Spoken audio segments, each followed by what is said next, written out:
Vous avez sans doute vu ces images impressionnantes, choquantes, d'attaques au tir de mortier d'artifice contre un commissariat de Champigny-sur-Marne. Alors cette semaine, on a eu envie de savoir si également ailleurs dans le monde, il y avait des agressions contre les forces de l'ordre. Ah mais d'abord, juste un truc avant. Pensez à vous abonner à ce petit rendez-vous, à le partager. On a envie que vous soyez de plus en plus nombreux à nous suivre.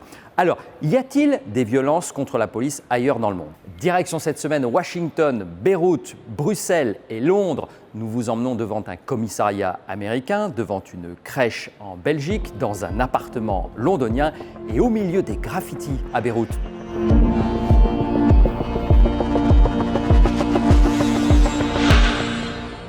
Aux États-Unis d'abord, où l'élection présidentielle approche, on sait à quel point le thème des violences policières a été remis sur le devant de la scène par la mort de George Floyd à Minneapolis.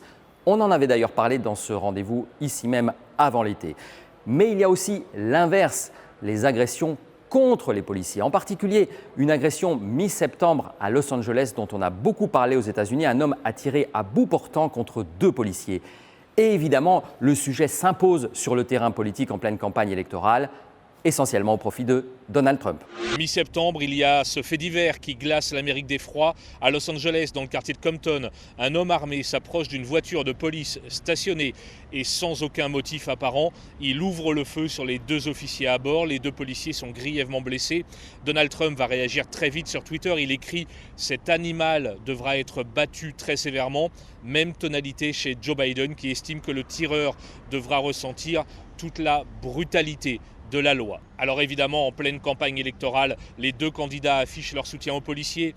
Donald Trump se présente comme le président de la loi et de l'ordre. Joe Biden affirme qu'il n'a aucunement l'intention de couper les fonds de la police, comme ça a pu être réclamé dans certaines manifestations après la mort de George Floyd. Mais c'est Trump, incontestablement, qui engrange le plus de soutien chez les forces de l'ordre, et notamment de la part des syndicats policiers. Et puis dans les meetings du candidat républicain, on voit souvent cette pancarte « Back the Blue ». Soutenez les forces de l'ordre. Partons maintenant pour le centre de Beyrouth, où les manifestations sont quasi incessantes depuis un an, a fortiori depuis l'explosion dans le port début août. Les manifestants ne s'en prennent pas directement à la police, mais plutôt aux institutions politiques en général. Mais ceux qui suscitent vraiment le débat, c'est l'inverse, c'est-à-dire la répression par une partie de la police contre les manifestants. Ici, dans le centre-ville de Beyrouth, on n'est pas prêt d'oublier la journée du 8 août 2020. C'était 4 jours après l'explosion dans le port, qui est à seulement quelques centaines de mètres d'ici. Des milliers de Libanais se sont rassemblés pour dénoncer l'incurie de leurs dirigeants et leur responsabilité dans le stockage sans précaution dans le port de Beyrouth pendant plusieurs années de 2750 tonnes de nitrate d'ammonium.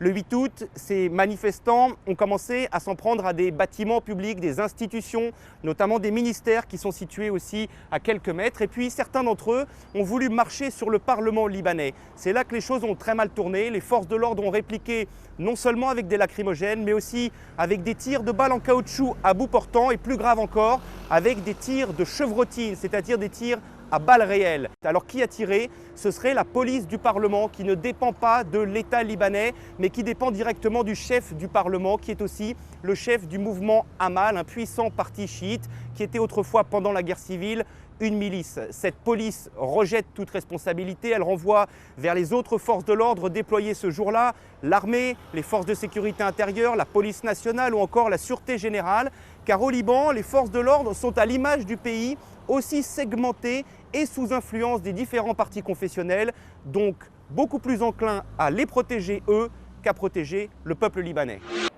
Pas mal hein, les graffitis, le street art à Beyrouth. Pas de street art, mais une façade barricadée maintenant, protégée par des panneaux de bois. Nous voici devant une crèche du quartier des Marolles à Bruxelles, symbole d'une attaque organisée contre les pompiers. Les agressions contre les forces de l'ordre, peu répandues jusqu'à présent en Belgique, ont augmenté de 15% ces derniers mois. Alors je me trouve dans le quartier des Marolles, bien connu des touristes ici à Bruxelles avec ses antiquaires et ses ateliers d'artistes. Un quartier qui a été victime début septembre d'une soirée de violence. Les pompiers ont été appelés pour des feux de poubelle et la police parce que des jeunes étaient en train de s'en prendre à la vitrine de l'entrée de cette crèche située derrière moi. À leur arrivée, leurs véhicules ont été pris pour cible par des jeunes, caillassage et jet de cocktail Molotov. Un cocktail a touché un véhicule de pompiers, ce qui a provoqué une vive émotion ici car c'est assez rare qu'on s'en prenne prennent aux pompiers. Ça ressemblait à un guet-apens. Il y a bien sûr une enquête. Ce que me disait un porte-parole du parquet fédéral, c'est que bien souvent les jeunes ici dans la Belgique francophone, en tout cas, s'inspirent de ce qu'ils voient dans les banlieues françaises via les réseaux sociaux ou les médias. Les attaques contre les policiers sont également en forte augmentation à Londres, plus 38% en un an.